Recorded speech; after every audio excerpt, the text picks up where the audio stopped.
Hello everyone, welcome back to Max Physics. So last class আমি কাৰ্যৰ বিষয়ে অধ্যয়ন কৰিছিলো কাৰ্যৰ বিষয়ে পঢ়িছো তাতে আমি কাৰ্যৰ যিখিনি বেসিক কথা সেইখিনি আমি শিকিছো যেনে কাৰ্য কি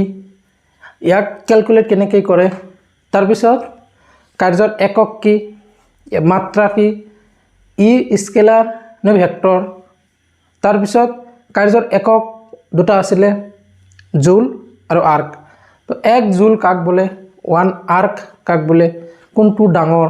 কোনটো কিমান ডাঙৰ এটাতকে ন ইত্যাদি যিখিনি বেসিক কথা আছিলে আমি গোটেইখিনি চাইছো দুটামান প্ৰবলেম আমি তাতে কৰিছো আজি টপিকটো হৈছে পৰিৱৰ্তনশীল বলৰ দ্বাৰা কৰা কাৰ্য কেনেকৈ হিসাব কৰে যেনে পৰিৱৰ্তনশীল বলৰ দ্বাৰা কৰা কাৰ্য মানে ধৰা বস্তু এটাৰ ওপৰত বল প্ৰয়োগ হৈছে সেই বলটো ডিসটেন্স সাপেক্ষে কম বেছি বুজি পাইছানে যদি ডিসটেন্স সাপেক্ষে কম বেছি হয় মানে হৈ গৈ থাকে তেতিয়ালে কাৰ্য কেনেকৈ হিসাব কৰিম আমি সেই বিষয়ে কথা পাতিম ধৰা আগত ইয়াৰ আগৰ যেটো লেকচাৰ আছিল তাতে আমি কি কৰিছো এনেকুৱা এটা বস্তু আছিল m ভৰ তো ইয়াৰ ওপৰত ফোৰ্স এপ্লাই কৰিছিল 20 নিউটন ন এই 20 নিউটন বল প্ৰয়োগ কৰাৰ কাৰণে এই বস্তুটো ইয়াৰ পৰা ইয়ালৈ গৈছে গতি কৰিছে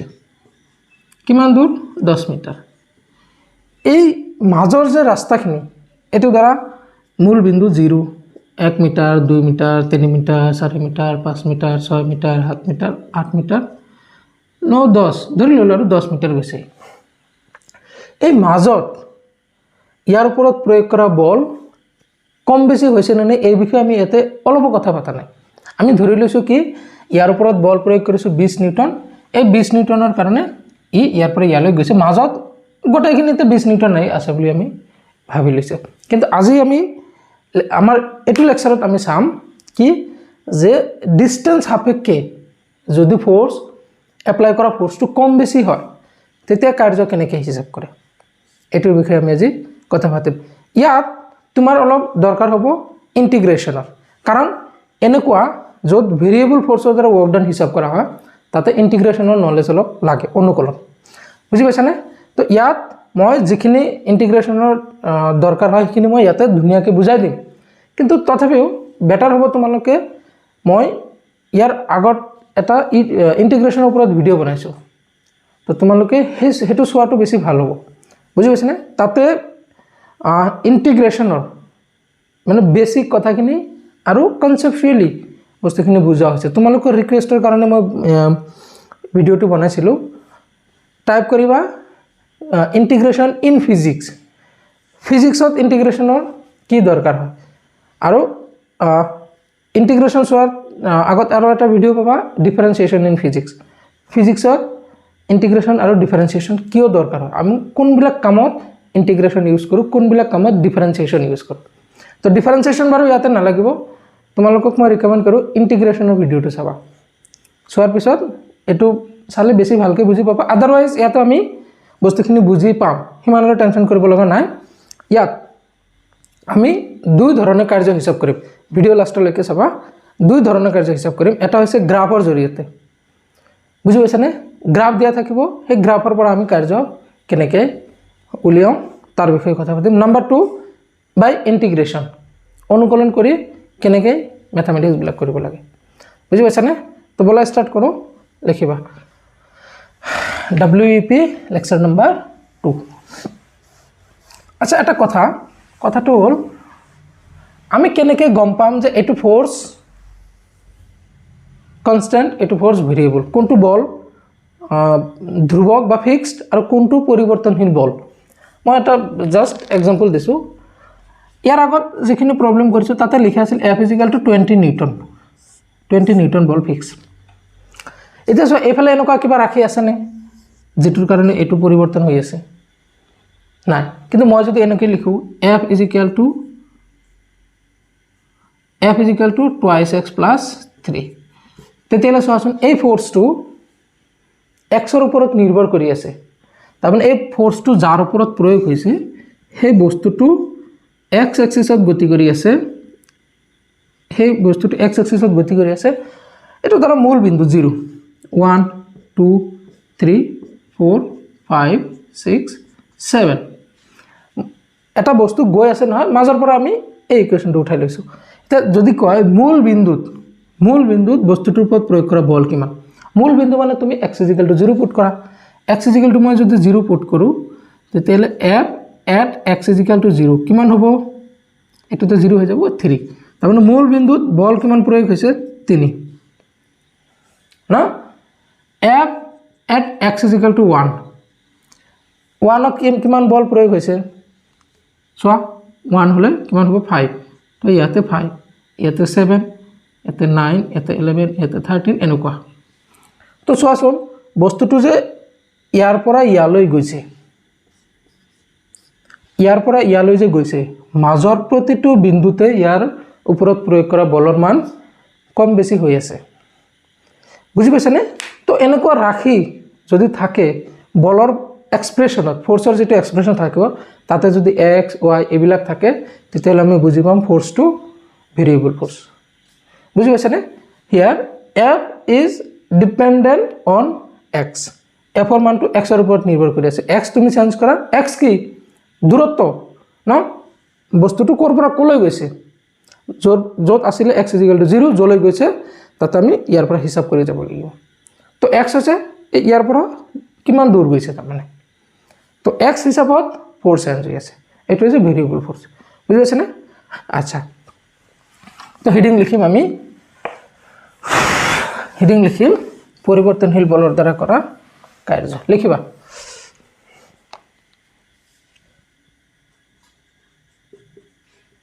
পৰিৱৰ্তনশীল বলৰ দ্বাৰা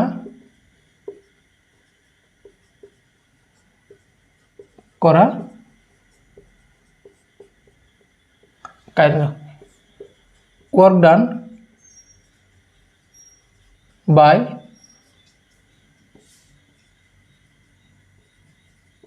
variable force actually কি জানা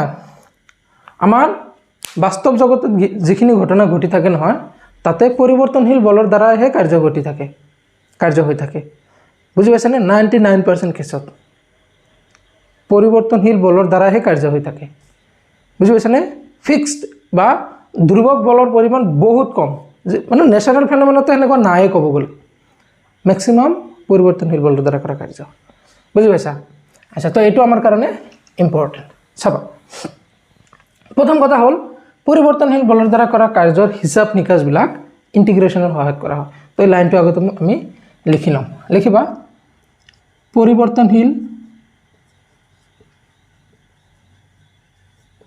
পৰিৱৰ্তনশীল বলৰ দ্বাৰা কৰা কাৰ্যৰ পৰিমাণ কলন গণিৰ সহায়ত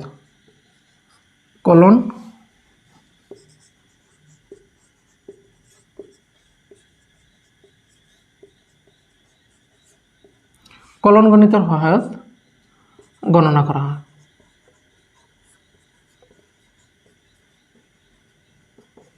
প্ৰথম কথা আমি ইন্টিগ্ৰেশনৰ সহায়ত কৰিম কলন ইন্টিগ্ৰেশন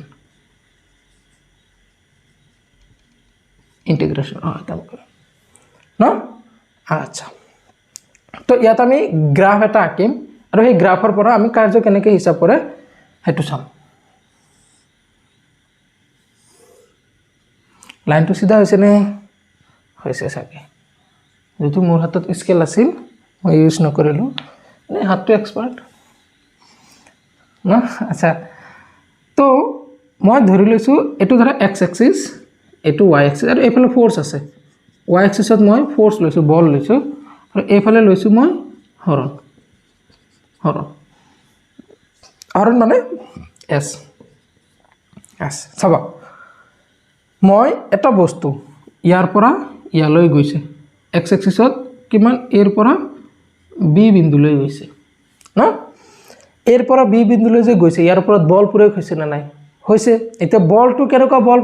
প্ৰয়োগ হৈছে পৰিৱৰ্তনশীল বল তো পৰিৱৰ্তনশীল বল দেখাৰ কাৰণে মই এনেকৈ বুজালো এটো ধৰা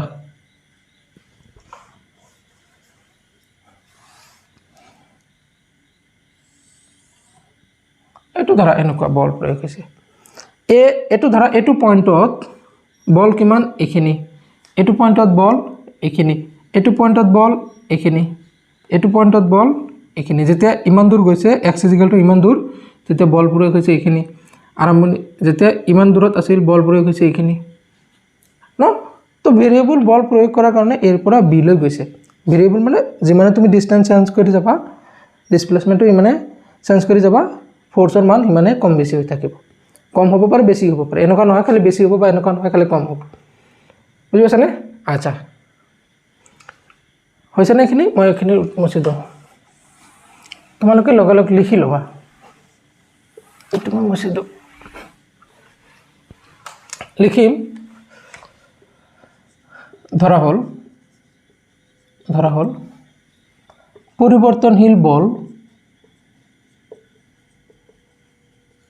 পৰিবৰ্তনশীল বল এফৰ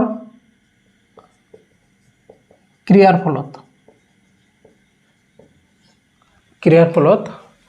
বস্তু এটা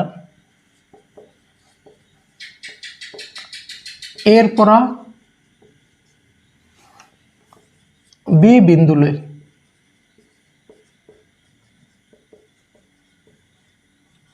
হৰণ ঘটিছে লিখি লবা এইবিলাক থিওৰি হৰণ ঘটিছে কৰ পৰা কলৈ হৰণ ঘটিছে এৰ পৰা বি বিন্দুলৈ হৰণ ঘটিছে তো আমি কি কৰিম এৰ পৰা বি বিন্দু যিখিনি হৰণ সেই হৰণখিনিক আমি বহু সংখ্যক ভাগত ভাগ কৰি লম ধৰা ফাৰ্ষ্টত ইয়াৰ পৰা ইয়ালৈ গৈছে তাৰপিছত ইয়াৰ পৰা ইয়ালৈ গৈছে তাৰপিছত ইয়াৰ পৰা ইয়ালৈ এনেকুৱা বহু সংখ্যক ভাগত আমি ভাগ কৰি লম তো লিখিম এৰ পৰা বি লৈ হোৱা মুঠ হৰণক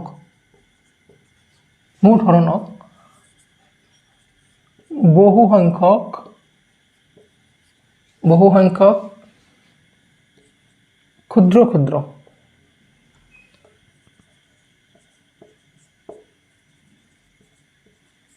ক্ষুদ্ৰ হৰণ লৈ বহু সংখ্যক ক্ষুদ্ৰ হৰণ লৈ বিভক্ত কৰা হল বাস এখানে আমি কৰি ললো এতিয়া চোৱা সৰু ক্ষুদ্ৰ হৰণ কিমান মই ধৰি ললো dx এখানে মই ধৰি লৈছো তাৰ মানে ইয়াৰ পৰা ইয়ালৈ গৈছে প্ৰথমত কিমান দূৰ গৈছে dx দূৰত্বত গৈছে ইয়াৰ পৰা এখানে কিমান dx ইয়াৰ পৰা এখানে dx ইয়াৰ পৰা এখানে dx ইয়াৰ পৰা এখানে dx প্ৰতিটো ভাগ কিমান dx প্ৰতিটো ভাগ dx তো আমি এতিয়া এটা ট্ৰিক এপ্লাই কৰিম আমি মাজৰ পৰা এটা dx উঠাই লম ধৰি লোৱা মই ইয়াৰ পৰা এখানে লৈছো ইয়াৰ পৰা এখানে কিমান দূৰ dx এই dx দূৰ যাওতে কিমান বল লাগিছে চোৱা dx দূৰ যাওতে ইমানখিনি বলৰ দৰকাৰ হৈছে মই স্কেল দি এটো দেখাই দিম হ্যাঁ যেতিয়া dx দূৰ গৈছে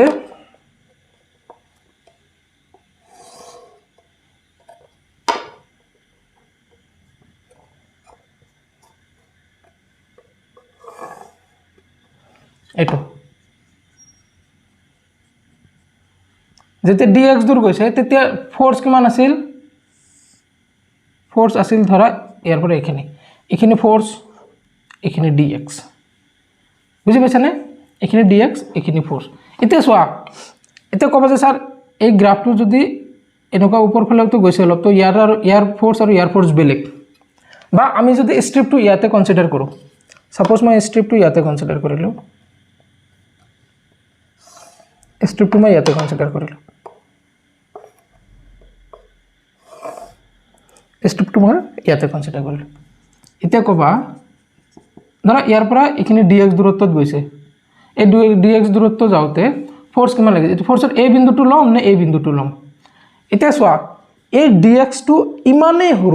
হৰু as much as you can imagine dx টো কি হৰণ ইমান হৰু হৰণ যিমান তুমি ইমাজিন কৰিব পাৰা এটা মই যদি এই লাইনটো একদম ওচৰে চাপি লও এটো যদি ওপৰ চাপি লৈ আহো এটো পইণ্টটো ইয়াতে আহি যাব তো আলটিমেটলি কি হ'ব ইয়াৰে যিকোনো এটা পইণ্ট হ'ব এই বস্তুটো একচুয়ালি dx টো বহুত मैं ये जूम कर देखाइছোঁ ये যদি बहुत সৰু হৈ যায় ইয়াৰ প্ৰতিটো বিন্দু একেইজন লাগিব এইটো ওচৰলৈ আহিব এই লাইনটো ইয়াতে এইটো ইয়াতে পৰি যাব ইয়াতে পৰি গ'লে এইটো ফোৰ্স আৰু এইটো ফোৰ্স একেই এপ্ৰক্সিমেটলি এটা আমি ইমাজিন কৰি ল'ব লাগিব তো আমি কি কৰিম আমি এই ফোৰ্সটোৰ এই যেটো স্ট্ৰিপ আছে আয়তাকাৰ ক্ষুদ্ৰ পটি আছে এটো আমি কালি উলিয়াম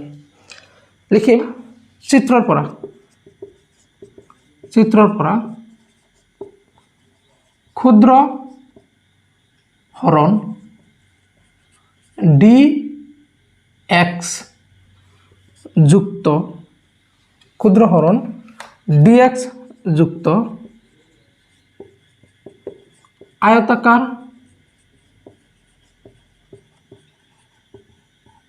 পটি এটাৰ কালি চিত্ৰৰ পৰা ক্ষুদ্ৰ হৰণযুক্ত dx ক্ষুদ্ৰ হৰণ dx যুক্ত আয়তাকাৰ পটি এটাৰ কালি আমি কি কৰিম এই স্ট্ৰিপটোৰ আমি কালি উলিয়াম কালি কিমান হ'ব এটো কি আয়তাকাৰ কালি কিমান হ'ব দিক পূৰণ দৈৰ্ঘ্য কি দিক পূৰণ প্ৰস্থ দৈৰ্ঘ্য কিমান ইয়াৰ পৰা এইখিনি কিমান f1 প্ৰস্থ dx তো আমি কি লিখিম কালি is equal to f1 dx আচ্ছা এটো আমি s লম s বা হৰণটো আমি এটো s হিচাপত ল'ব পাৰিম হৰণটো dx হৰণ আমি লৈছো আচ্ছা এইখিনি এটা ভালকৈ চোৱা ফোৰ্স ইনটু ডিসপ্লেসমেন্ট এইখিনি মানে কি f1 হৈছে ফোৰ্স কেতিয়া ফোৰ্স যে বস্তুটো dx দূৰত্ব লৰচৰ কৰোতে যিমানখিনি বলৰ দৰকাৰ হৈছে চাবা ইয়াত অলপ বুজিব লগা বস্তু আছে অলপ ভালকৈ শুনিবা f1 কি বস্তুটো dx দূৰত্ব অতিক্ৰম কৰাবলৈ যিখিনি বলৰ দৰকাৰ হৈছে এইখিনি হৈছে f1 না f1 * dx আচ্ছা এনে এটো চাই কার কথা মনত আছে চোৱাচোন কাৰ্যৰ কথা মনত হোৱা নাই কাৰ্য ইকুয়াল টু কি আছিল w equal to f * s এটো কি f * dx না এতে আমাৰ ইয়াতে আমি f ঠাইত আমি x লিখিব পাৰো এটা dx মানে কি সৰু দৈৰ্ঘ্য তো মই এখানে কি ক'ব পাৰিম ক্ষুদ্ৰ কাৰ্য ক'ব নোৱাৰিম ক্ষুদ্ৰ কাৰ্য তাৰ মানে কি এই এৰিয়াটোৱে এখিনিৰ কালিয়ে কি বুজায় এখিনিৰ কালিয়ে ক্ষুদ্ৰ কাৰ্য বুজায় বুজি পাইছানে ক্ষুদ্ৰ কালি বুজায় এতিয়ালৈ চোৱা মই যদি এনেকুৱা কৰোঁ এবাৰ ইয়াৰো উলিয়াওঁ এটো স্ট্ৰিপৰো উলিয়াওঁ এটো ধৰা এটো এখিনি ফোর্স f2 এখিনি f3 এখিনি f4 এখিনি f5 না গোটে কেটা dx তেতিয়াহলে চোৱা মই এটো কালি উলিয়াছো এটো তাৰ পিছত এটো এনেকৈ তাৰ পিছত তো এইফালে তাৰ পিছত এটোৰ কালি তাৰ পিছত এটো গোটেইখিনি মই যদি কালি উলাও তেতিয়াহলে কি হ'ব এইখিনি লৈ যাওতে কাৰ্য প্লাস এইখিনি লৈ যাওতে কাৰ্য প্লাস এইখিনি লৈ যাওতে কাৰ্য এনেকৈ dx লৈ যাওতে যিমানখিনি কাৰ্য হৈছে মুঠ কাৰ্য পাম বুজিছে না তো আমি এটা লাইন কি লিখিম চাবা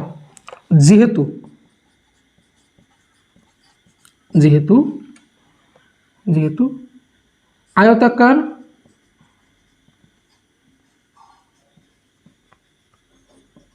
ক্ষুদ্র পটির কালিয়ে ক্ষুদ্র কার্য বোঝায়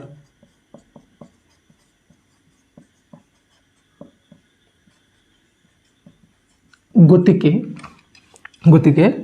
বস্তুটো এর পৰা বি বিন্দুলৈ লৈ যাওতে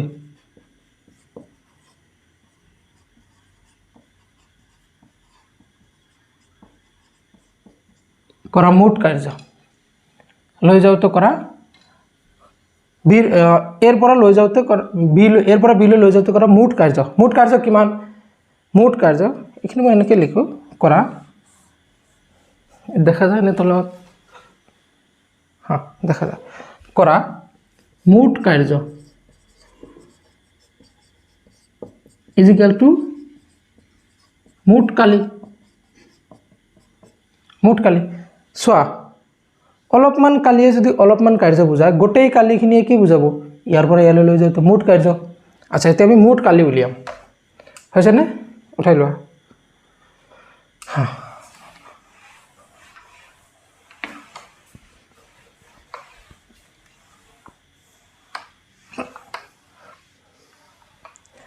আচ্ছা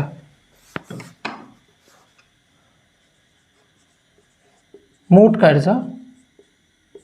W ইজ ইকুয়াল টু মুঠ কাৰ্য কিমান হ্যাঁ ইয়াৰ পৰা এইখিনি কিমান ইয়াৰ পৰা ইয়ালৈ লৈ যাওঁতে কাৰ্য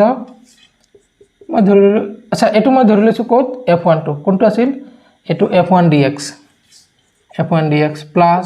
তাৰপিছতো F2 dx প্লাছ তাৰপিছতো F3 dx plus F4 dx plus F5 dx plus dot dot dot dot dot Fn dx আচ্ছা চোৱাচোন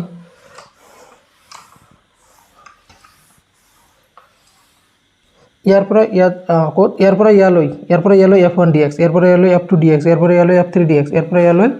F4 dx F5 dx তাৰপিছত এফালে আহা F6 dx F7 dx F8 dx এনেকুৱা এণ্টালৈকে লৈছোঁ মই চাবা এতিয়া মই এই গোটেইখিনি যোগ কৰিব লাগে এই গোটেইখিনি যোগ কৰিম কেনেকৈ এই গোটেইখিনি যোগ কৰোঁতে আমি ইণ্টিগ্ৰেশ্যনৰ ব্যৱহাৰ কৰিম বুজি পাইছেনে বেসিক্যালি ইন্টিগ্রেশন মানে যোগ করা বুঝি আছে না ধরা এটা বা দুটা হলে আমি হাতে যোগ মানে মুখে যোগ কৰিব পাৰিম যেতিয়া ডাঙৰ হ'ব বহুত কিটা হ'ব তেতিয়া আমি ইন্টিগ্ৰেশনৰ সহায় ল'ব লাগিব ইন্টিগ্ৰেশন বেসিক্যালি তুমি বস্তুবিলাক এড কৰা বুজায় বুজি পাইছা না তো সেইকাৰণে কৈছো লেকচাৰ চোৱাৰ আগতে ইন্টিগ্ৰেশন তো মই এই গোটেইখিনি কি কৰিম একেলগে লিখিম কিমান f dx ইন্টিগ্ৰেশন f dx এতিয়া চোৱা তুমি এই গোটেইখিনি এড কৰিছা কোৰ পৰা কলৈ এড কৰিছা যে x ৰ ভ্যালু a টোৰ পৰা a ৰ পৰা b লৈকে কোত a ৰ পৰা ধৰা b a2 তো x ৰ ভ্যালু মানে a ৰ পৰা b লৈকে যিমান কালি আছে তুমি গোটেইখিনি এড কৰিছা তো এটা আমি লিখিম from a to b বুজি পাইছা নে তো এটো হৈছে আমাৰ মুঠ কাৰ্যৰ ফৰ্মুলা এতিয়া চোৱা ইয়াত আমি মুঠ কাৰ্য কেনেকৈ ওলালো মুঠ কাৰ্য ওলাইছো আমি মুঠ এৰিয়া ওলাই বুজি পাইছা নে এৰিয়া ওলাইছো আৰু চাইছো আমি যে এৰিয়া ওলালেচোন এটো কাৰ্যৰ নিচিনা ফৰ্মুলা হৈ যায় তো আমি বেলেগ একো মাথা মাৰা নাই আমি জাস্ট এৰিয়াখিনি ওলাইছো কাৰ্য অটোমেটিক্যালি ওলাইছে বুজি পাইছা নে তো ইয়াৰ পৰা আমি এটা কনক্লুজন দেখিম কনক্লুজন কি যে আমি যদি ফোৰ্স আৰু হৰণৰ গ্ৰাফ আকো F ভাৰ্সেস S বক্ৰই আবৃত কালিয়ে কাৰ্য বুজা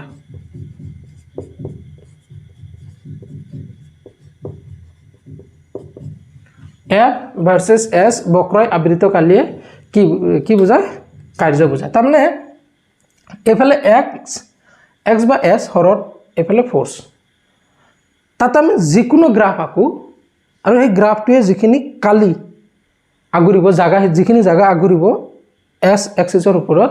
গোটেইখিনি আমাক কি বুজাব কাৰ্য বুজাব তো যদি আমি আমাৰ গ্ৰাফ দিয়া থাকে আৰু এই গ্ৰাফটো যদি দেখা পাও যে একফালে বল আৰু একফালে হৰণ আছে বা ডিসটেন্স আছে তেতিয়াহলে আমি কি কৰিম জাস্ট কালিখিনি উলিয়াম এৰিয়াখিনি উলিয়াম তেতিয়া আমি গম পাম আমাৰ কাৰ্য উলিয়া হৈ গৈছে এটো মই এটা এক্সাম্পল দিছো ধৰা এটো সাপোজ এটো আছে ফোৰ্স মই এক্সাম্পল এটা কৰাম ধৰা এনেকৈ এটা দি আছে এটো ফোৰ্স এটো S তো কাৰ্য ওলাব দিছে তুমি কি কৰিবা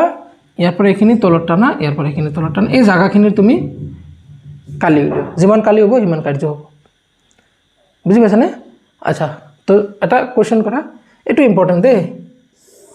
এটো ইম্পৰ্টেন্ট একদম বক্সত ৰাখিবা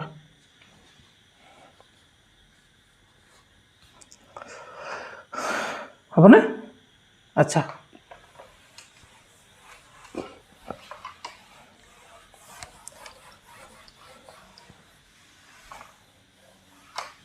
চাবা question চিত্ৰৰ পৰা পৰিৱৰ্তনশীল হলে কৰা কাৰ্যৰ মান উলিওৱা পৰিৱৰ্তনশীল বলে কৰা কাৰ্যৰ মান উলিওৱা কি গ্ৰাফটো চাও এটো গ্ৰাফ দিছে এফালে s এফালে ফোৰ্স গ্ৰাফটো দিছে এনেকুৱা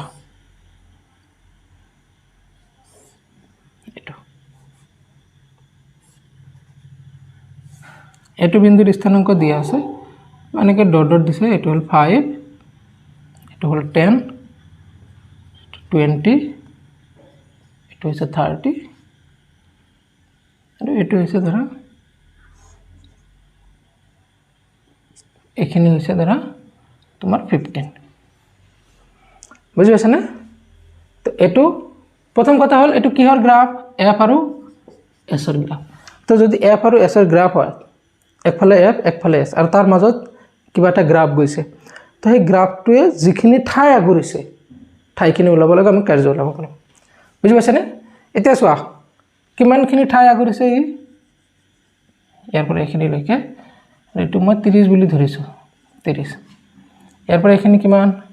20 ইয়াৰ পৰা এখিনি 10 এখিনি 20 ইয়াৰ পৰা এখিনি কিমান 10 এখিনি কিমান 5 এতিয়া চোৱা আমি নামকৰণ কৰো ধৰা o a b c d e f এটা আৰু এটা নামকৰণ কৰিব লাগিব এটো f g তো কৰিব লাগে কি তুমি জাস্ট খালি গোটেখিনি এৰিয়া উলিওৱা এটো এক নম্বৰ মই ধৰি ললো এটো এক number part 2 number part 3 number part 4 number part বুজি পাইছা নে এতিয়া আমাক কি ওলাব লাগে কাৰ্য লেখা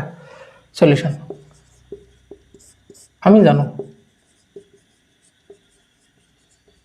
আমি জানো f versus s বক্ৰয়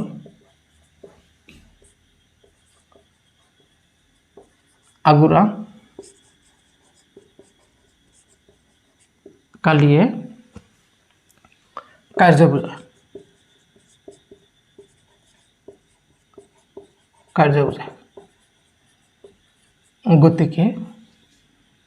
গতিকে কাৰ্য w is equal to কিমান হ'ব 1 নং অংশৰ কালি প্লাস আচ্ছা 1 নং অংশ লিখা বাদ এনেকে লিখো o a f ৰ কালি প্লাস এটো কি হ'ব a b e f ৰ কালি প্লাস এটো কি হ'ব b g d e ৰ কালি প্লাস এটো কি হ'ব b g c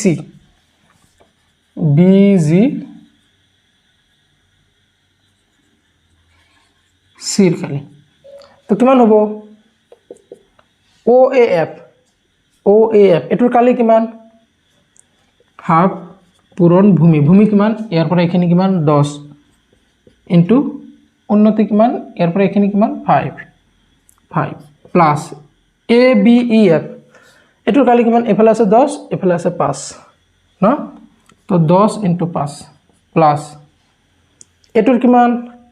ইয়াৰ পৰা এখিনি আছে 10 ইয়াৰ পৰা এখিনি আছে 5 10 ইনটু 5 প্লাস এটোৰ কালি কিমান এখিনিৰ কালি এখিনি কিমান 10 এখিনিও 10 এটো 5 এটো যদি 15 হয় এইটো পইণ্টৰ স্থানাংক কিমান হ'ব 30 আৰু 15 হ'ব হৈ যাব এইটো স্থানাংক তো ইয়াৰ পৰা এইখিনিতো 10 কাৰণ এইটো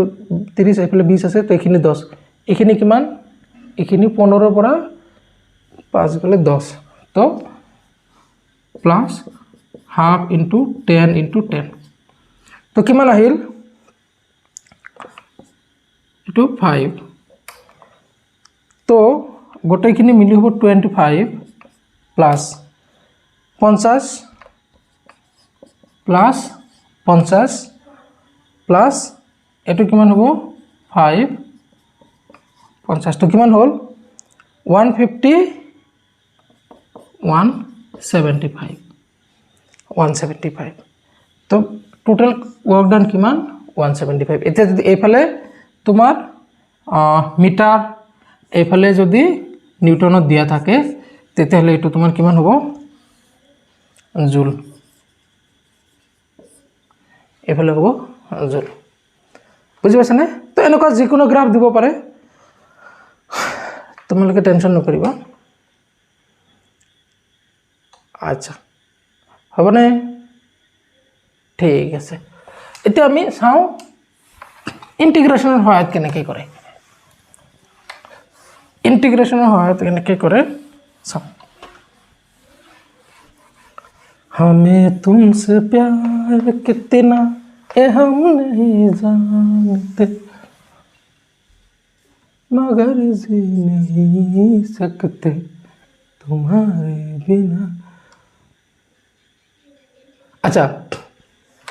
কি কৈছে বস্তু এটাৰ ওপৰত f is equal to twice x plus 1 বল প্ৰয়োগ কৰাৰ ফলত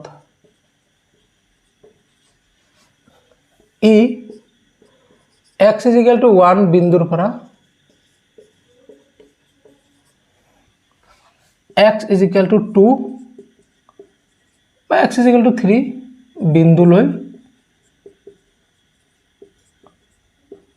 স্থানান্তর হয়েছে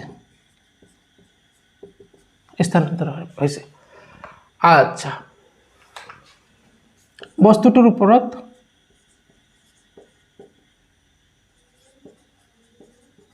কৰা মুঠ কাৰ্য উলিওৱা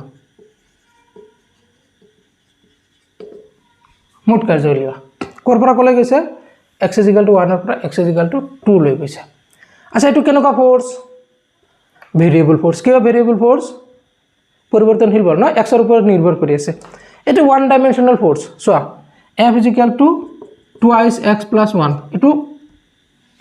এটো কি ফোর্স এটো ভেরিয়েবল ফোর্স পরিবর্তনশীল বল কারণ f এর মানটো x এর লগত পরিবর্তন হয়েছে x চেঞ্জ কৰিলে ফোৰ্স পৰিবৰ্তন হৈ যায় ন তো আমি পৰিবৰ্তনশীল বলৰ দ্বাৰা কৰা কাৰ্য আমি কেনেকৈ কৰো ইন্টিগ্ৰেশন f dx তলত কি কৰো কোৰ পৰা কলৈ তাতে আছিল a ৰ পৰা b লৈ তো a to b লিখিছো ইয়াতে কোৰ পৰা কলৈ লিখিম x is equal to 1 ৰ পৰা x is equal to 3 বিন্দু লৈ না তো সলিউশন লিখিবা আমি জানো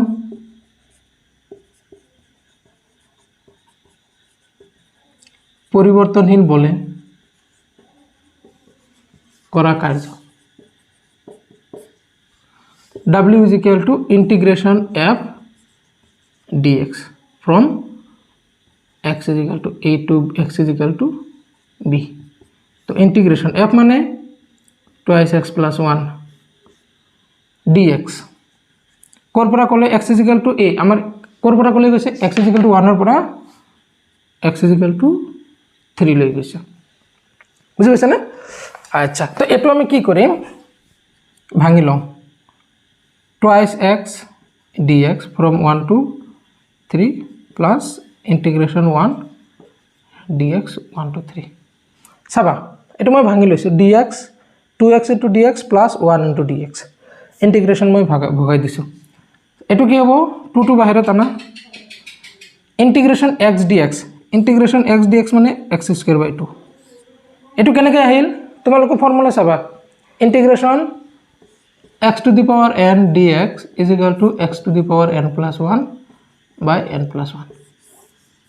এইটো বেসিক ফর্মুলা আছিল একদম গুৰি ফৰ্মুলা এইটো ইয়াৰ পৰা আহিছে আচ্ছা লিমিট কৰ পৰা ক'লে 1 ৰ পৰা 3 লৈ প্লাস ইন্টিগ্ৰেশন dx মানে x লিমিট হ'ব 1 ৰ পৰা 3 এটা কাম কৰো এই 2 টো বাহিৰত আনো 2 টো বাহিৰত আনিলে কি হ'ব আচ্ছা এনেকৈ থাকক x ৰ ঠাইত একবাৰ 3 বহোৱা তো 3 স্কয়াৰ মাইনাস x ৰ ঠাইত একবাৰ 1 বহোৱা 1 স্কয়ার তলত ডিভাইডেড বাই 2 ইয়াতে হ'ব 3 মাইনাস 1 x ৰ ঠাইত একবাৰ 3 x ৰ ঠাইত একবাৰ 1 তো কিমান হ'ব 2 ইনটু তলত 2 ওপৰত কিমান 9 মাইনাস 1 8 প্লাস 3 মাইনাস 1 3 মাইনাস 1 হৈছে 2 তো এটো 2 cancel 8 plus 2 is equal to 10 তো কিমান হ'ল x is equal to 1 ৰ পৰা x is equal to 3 বিন্দুলৈ লৈ যাও তো ভোট কিমান কাৰ্য কৰিব লগা হৈছে 10 জুল 10 টো সাগে দেখা না যায় 10 টো সাগে দেখা না যায় হসা কথা তো মই এনেকৈ লিখো কিমান w is equal to আমি পাইছো 10 জুল জুল কিয় লিখি আছো আমি ধৰি লৈছো আৰু হা ধৰি লৈছো যে যিখিনি হৰণ দিয়া আছে সেইখিনি মিটাৰত দিয়া আছে আৰু ফোৰ্সটো নিউটনত দিয়া আছে এসা এককত দিয়া আছে বুলি ধৰি লৈছো আচ্ছা এতিয়া চোৱা এই ফোৰ্সটো আছিল ওয়ান ডাইমেনশনাল একমাত্ৰিক বল কাৰণ ফোৰ্সটো অকল x ৰ ওপৰত নিৰ্ভৰ কৰি আছে y ৰ ওপৰত নিৰ্ভৰ কৰা নাই ন x এটা এক্সিসৰ ওপৰত নিৰ্ভৰ কৰি আছে এনেকুৱা হ'ব পাৰে ফোৰ্স দুটা এক্সিসৰ ওপৰত ডিপেন্ড কৰি আছে এনেকুৱা হ'ব পাৰে তো আমি এটা কাম কৰো আমি নেক্সট যেটো প্ৰবলেম আছে 2 ডাইমেনশনাল প্ৰবলেম এটা লওঁ